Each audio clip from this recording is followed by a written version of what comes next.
menyelamatkan kita dari banyak kerugian. Kalau keuntungan kan kita tahu nih, karena wujud kan. Tapi kalau kerugian, kita seringnya nggak tahu karena tidak berwujud. Kalau berwujud, rugi. Kalau dihindarkan dari kerugian, pasti nggak akan ada wujudnya. Misalnya, dihindarkan dari jatuh, berarti kan nggak ada lecetnya ya. Kalau lecet, berarti jatuh. Kalau nggak lecet, berarti nggak jadi jatuh. Nah, ini berarti kan tidak berwujud. Karena nggak berwujud, seringnya kita nggak sadar kalau itu nikmat dari Allah. Tapi kita harus belajar yakin, itu sering terjadi dalam hidup kita. Baik itu lecet fisik ataupun lecet hati. Berat. Karena kalau udah kerasa di hati kita kan berarti ada masalah nih. Kadang-kadang Allah menyelamatkan kita dari kekecewaan, dari marah, dari sakit hatinya. Itu kan tidak ada wujudnya karena kita diselamatkan. Tapi yakin bahwa sesungguhnya itu juga nikmat dari Allah. Makanya harus tetap bersyukur walaupun kita kadang nggak bisa menghitung nikmat Allah. Karena emang nggak mungkin menghitung nikmat Allah. Wa in ta'uddu ni'matallah, nggak mungkin kita bisa menghitung nikmat Allah. Gampangnya misalnya, coba aja, ada nggak kita yang bisa ngitung jumlah tetes air hujan ketika turun hujan? Itu baru satu nikmat ya, hujan doang nih. Bisa nggak ngitung berapa tetes air hujan yang jatuh ketika kita lagi musim hujan? Atau sekali hujan aja nih, setengah jam, berapa tetes? Nggak ada yang bisa ngitung. Itu aja nggak sanggup, apalagi nikmat-nikmat yang lebih besar. Nah, jadi tetap walaupun kita nggak sadar nikmat Allah apa, tapi kita pakainya bukan cuma dengan logika. Hidup saya kayaknya gini-gini aja, logikanya nih. Tapi kalau kita beriman, sebetulnya nggak gini-gini aja. Hidup kita tuh harusnya lebih parah dari ini nih.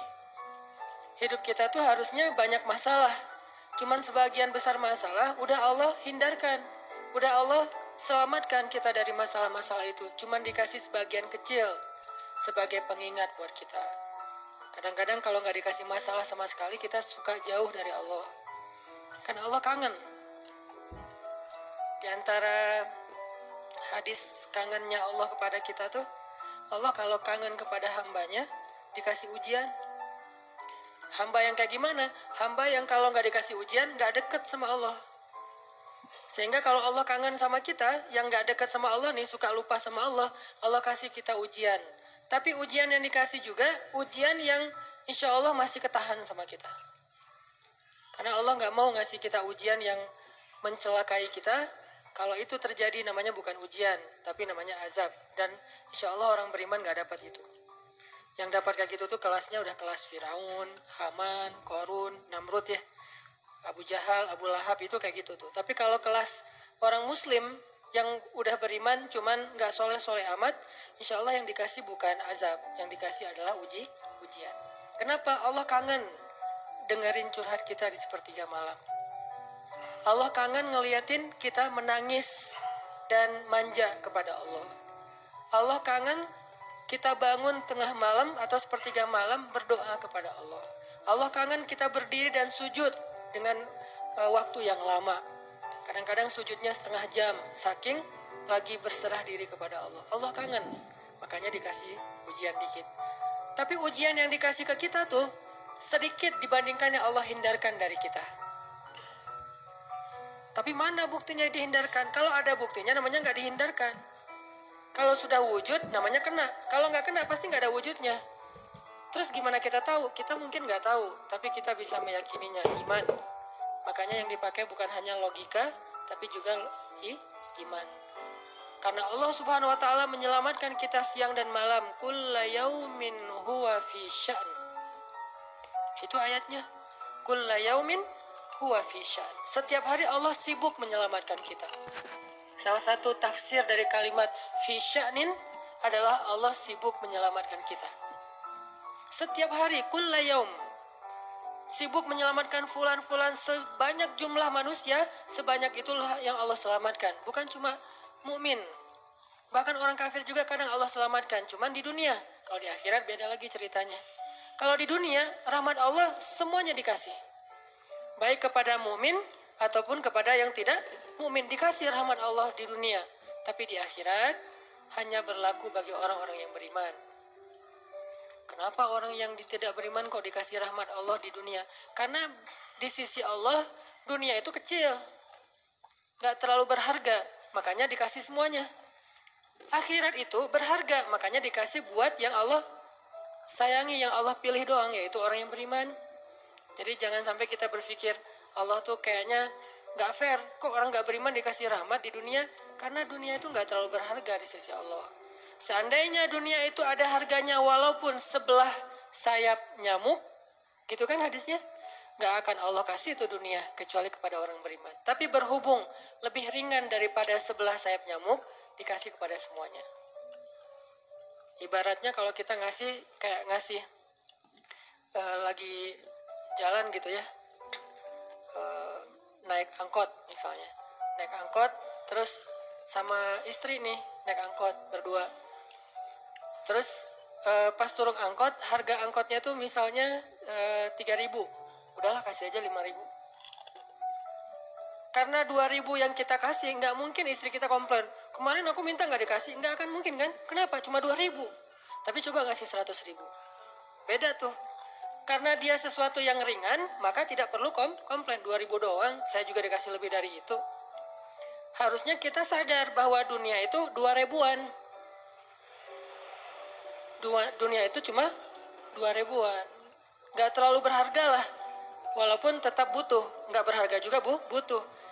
Sehingga ketika ada orang yang tidak beriman dikasih 2.000-an kayak gini, kita yang beriman jangan sirik. Mending saya nggak beriman kalau kayak gitu. Ternyata nggak beriman juga dapat tuh banyak. Nggak banyak, cuma 2.000-an.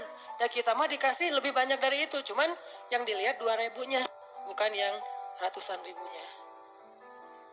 Ini artinya teman-teman, yuk kita tetap belajar bersyukur kepada Allah. Walaupun kita nggak sadar nikmat Allah itu apa. Kita nggak bisa ngitung dengan logika kita. La tuhsuha, nggak mungkin bisa dihitung dengan logika. Tapi kita masih punya logika iman. Yang kita yakin, kulla yaumin huwa fi sya'n. Setiap hari itu Allah ngasih nikmat buat kita. Setiap hari itu Allah menyelamatkan kita dari banyak masalah. Setiap hari. Bukan pernah tuh dulu gue nyelamatin lo. Enggak. Setiap hari diselamatin. Kita ada orang yang kadang-kadang nyelamatin kita dari satu musibah. Itu kan berjasa dan kita kayak ngingat seumur hidup kan ya. Dianggap kayak orang yang paling berjasa dalam hidup kita. Dulu hampir putus gara-gara dia nggak jadi putus gitu. Nyambung lagi dalam bentuk yang halal misalkan ya. Berarti kan dia paling berjasa nih. Kalau nggak gara-gara dia nih, udah putus tuh. Kalau nggak gara-gara dia, udah cerai nih. Alhamdulillah, gara-gara si fulan, gara-gara ustadz itu, gara-gara teman saya, gara-gara orang tua, kita yang tadinya hampir bercerai, nggak jadi bercerai kan dia berarti berjasa banget dalam hidup kita, menyelamatkan rumah tangga. Allah menyelamatkan kita dari yang kayak gitu-gituan tuh kulla yaum, setiap hari. Kalau yang belum menikah, setiap hari Allah menyelamatkan kita dari zina. Apalagi kita hidup di zaman fitnah. Apalagi kita hidup di kota besar kayak di Bandung, yang fitnahnya mungkin lebih besar daripada di desa. Dengan mudah kita bisa terjerumus ke dalam dunia-dunia yang kayak gituan. Mudah banget. Tapi setiap hari diselamatin, besok diselamatin lagi, lusa diselamatin. Walaupun seringkali Allah pengen nyelamatin kita, kitanya aja yang kekeh gak mau diselamatin. Udah jatuh, Allah selamatkan dari apa? Dari makin terpuruk. Kadang-kadang kan jatuh ketiban tangga nih. Jatuh doang gak ketiban tangga. Allah selamatkan. Kalau nggak diselamatkan 100%, minimal diselamatkan sebagiannya. Supaya kita nggak benar-benar hancur. Itu sering. Yang pernah merasakan masa-masa kelam di masa lalunya, harusnya kan ketika kita dulu kayak gitu, kita mungkin udah mati kali ya. Yang sering tawuran misalnya, yang sering tarung di jalan, alasannya alasan sepele gitu. Kayak kemarin saya pas ke Jakarta ada acara di daerah Bintaro tuh, lagi jalan, ada tawuran pelajar, pada bawa golok, bawa samurai, bawa celurit, segala macam. Kita agak-agak kaget karena kita platnya plat D gitu kan. Agak bahaya nih di Jakarta soalnya. Langsung kita, gimana nih plat D, masa mau ditutup pakai tangan, gak mungkin kan ya, mobil. Akhirnya la haula aja. Coba bayangin, mungkin sebagian kita pernah ngalamin masa kayak gitu, dan mungkin lebih parah. Yang kayak gitu-gitu mah udah jadi kayak sarapan lah. Kalau nggak makan siang, kayak gitu-gitu. Udah sering. Kenapa masih bisa selamat dan sekarang bisa duduk di masjid? Kalau bukan karena Allah menyelamatkan kita. Jadi kalau ada yang cerita ke saya itu tentang pengalaman masa lalunya yang luar biasa kelam, saya itu selalu bukan takjub ke dianya, takjub ke Allahnya. Bukan takjub karena dia bisa berhijrah, takjub karena Allah masih menyelamatkan dia dan menghijrahkan dia. Sehingga ketika dengar cerita kayak gitu, yang kita ucapkan adalah Masya Allah, Alhamdulillah. Bukan, wah hebat lo ya, dulu pernah bunuh orang, pernah ini, pernah, semua dosa pernah gue lakuin dah. Itu gak perlu bangga, karena kalau dia gak diselamatin Allah, dulu udah celaka dengan dosa-dosa itu. Tapi karena Allah selamatkan, akhirnya dia diberi kesempatan. Bikin dosa dibiarin sama Allah, bikin dosa dibiarin, bukan dibiarin berbuat dosa, dibiarin supaya dia kembali kepada Allah, dikasih kesempatan. Dan itu nggak sehari, bertahun-tahun kan kita kayak gitu, masih aja Allah biarin, masih Allah kasih kesempatan. Ini artinya teman-teman, benar, kulla yaumin huwa fi sya'an. Setiap hari itu Allah selalu jagain kita. Setiap hari itu Allah selalu nyelamatin kita dari banyak masalah. Kalau yang udah nikah, mungkin di hari-hari pertama atau tahun-tahun pertama, nih pengalaman pernikahan ya. Ya gak apa-apa deh. Sedikit lah ya, saya emang gak terlalu berpengalaman. Ada yang lebih berpengalaman dari saya lah ya. Ada sedikit pengalaman. Biasanya orang yang baru nikah ujiannya tuh 3 tahun pertama. Kalau dia bisa ngelewatin masa 3 tahun pertama, insya Allah agak lebih mudah ke depannya. 3 tahun pertama ini paling berat. Apalagi kalau dia nikahnya, alhamdulillah gak pacaran. Kalau pacaran kan ujiannya udah sebelum nikah udah banyak ujian ya. Pas sudah nikah ya udah selesai. Bukan udah selesai ujiannya, udah gak ada yang perlu udah hambar aja. Udah plain ya. Pernah gitu Ustaz? Enggak sih. Untung ya, untung. Alhamdulillah gak pakai pacaran. Soalnya yang pacaran diputusin melulu. Jadi yang udah pacaran lama, pas udah nikah, kita mau ngapain lagi ya? Kayaknya udah semua ya. Oh iya, udah semua. Bulan madu dari dulu juga udah sering. Kan udah agak-agak plain gitu kan. Tapi kalau yang belum nikah, belum pacaran, nikah nih.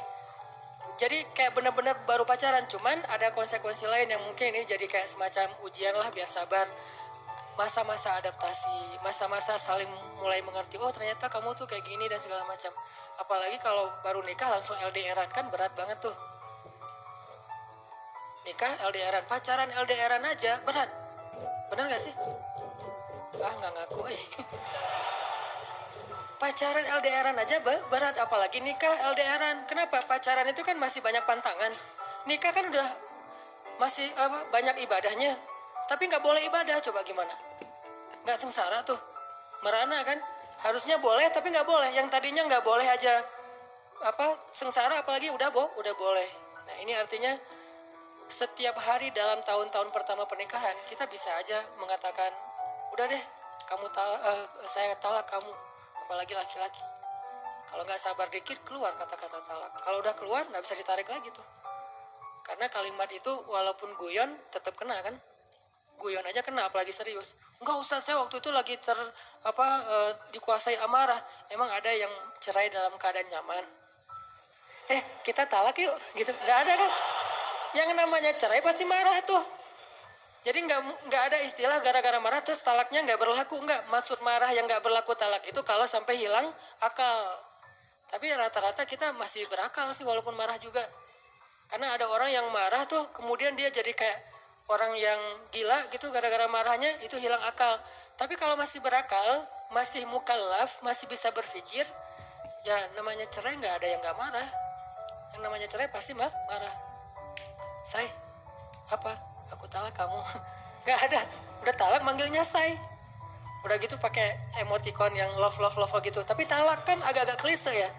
Nggak ada, pasti emoticonnya tuh berderai-derai atau hatinya terbelah kan gitu kan ya. Lagi rame soalnya tuh yang kayak gitu-gitu. Ini artinya bahwa yang namanya talak gak ada nyamannya. Pasti lagi marah. Dan tetap berlaku teman-teman. Kalau gak Allah membimbing lisan kita, mungkin hari kedua udah talak.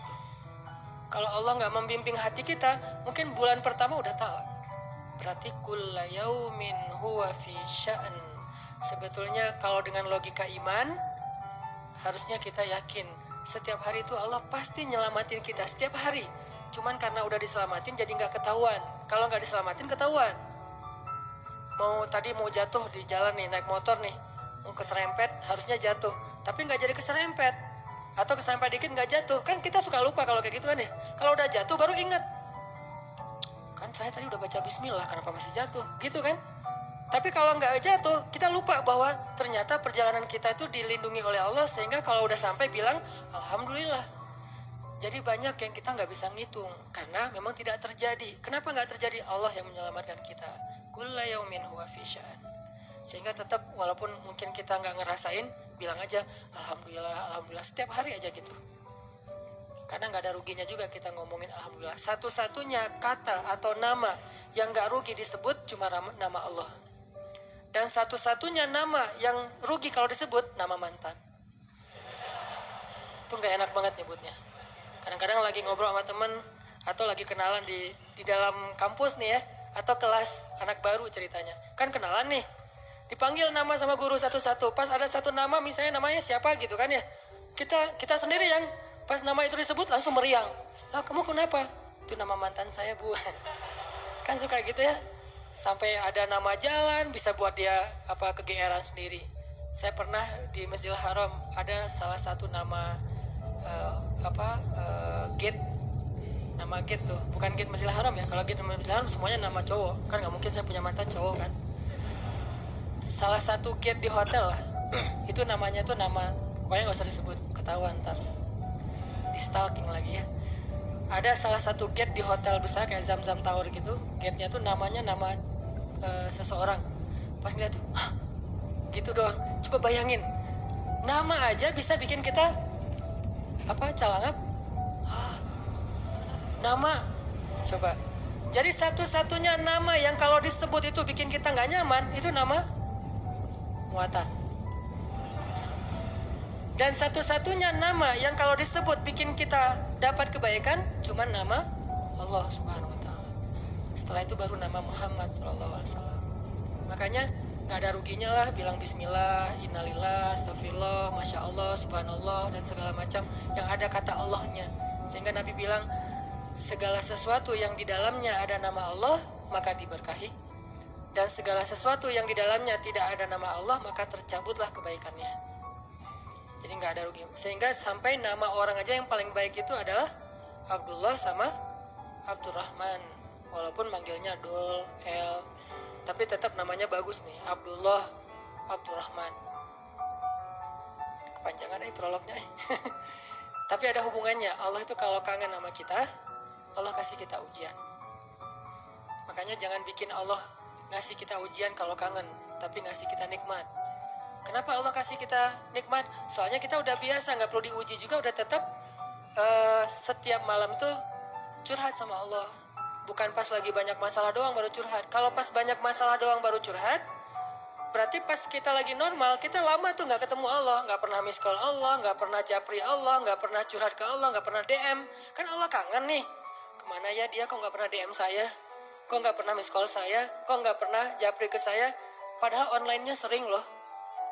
Tapi kok nggak pernah ke saya nih, online-nya masih apa nih? Kan Allah suka gitu sama hambanya, walaupun dengan analogi sosmed ya. Tapi Allah tuh perhatian banget sama kita. Allah nungguin kita datang. Setelah sekian lama kita cuek sama Allah, tiba-tiba kita baru niat mau datang. Duh, udah lama juga ya saya belum japri ke Allah. Baru gitu doang, belum diketik nih, belum typing. Baru niat doang nih, Allah udah bahagia coba. Allah kok baik banget ya sama kita ya. Seolah-olah Allah butuh kita, padahal nggak sama sekali loh. Ghaniyun anil alamin. Allah itu nggak butuh kepada siapapun di antara hambanya, nggak butuh sama sekali. Tapi kayak seolah-olah Allah tuh yang butuh banget sama kita. Saking baiknya Allah. Allah itu raufun, rahimun, karimun, jawadun, apalagi latifun. Nah, latifun Allah tuh sangat pengen dekat sama hambanya, itu Allah. Udah lama pergi nih, sibuk dengan semua orang dijapri, semua orang dia chat sampai tengah malam, chat sama orang lain, tapi Allah nggak pernah dijapri. Allah tungguin. Kalau manusia mungkin kita bisa nyebutnya kayak kesepian gitu, tapi Allah kan nggak mungkin kesepian. Tetap aja Allah nungguin seperti orang yang kesepian, saking kangennya sama kita. Coba begitu kita ada masalah datang ke Allah, Allah nggak bilang giliran sekarang aja lo datang, nggak kayak gitu. Allah langsung Allah dekap. Langsung Allah, ada apa hambaku? Eh, hal min haja, apakah kamu butuh sesuatu? Hal min taib, apakah kamu mau diterima taubatnya? Hal min mustaghfir, apakah kamu mohon minta ampun? Allah tanya kepada kita setiap malam, dicuekin lagi, dicuekin lagi. Datang Allah ke langit dunia. Harusnya kan Allah suruh aja malaikat ya, malaikat kasih tahu ke dia supaya berdoa. Enggak, Allah yang langsung turun. Ibaratnya Allah yang ngejapri kita. Enggak dirit juga. Setiap malam japri, setiap malam enggak dirit. Padahal online-nya, lasinnya tuh per setiap jam bahkan setiap menit dia online terus. Tapi yang Allahnya enggak dirit, ketimpa lagi tuh. Marahkah Allah? Enggak. Kalau Allah marah, pasti kita udah celaka dari dulu juga. Karena kalau Allah udah marah, maka perhatikanlah kaum-kaum sebelum kalian, kata Allah. Perhatikanlah kaum-kaum sebelum kalian, Ad, Samud, atau tokoh-tokoh sebelum kalian, Firaun, Haman, Namrud, dan seterusnya. Perhatikan kalau Allah udah marah nih. Berarti Allah belum marah sama kita. Tapi jangan sampai batasan waktu yang Allah buat itu kita lewatin, itu bahaya. Karena kalau Allah sudah menentukan waktunya, gak bisa ditolak lagi sama kita.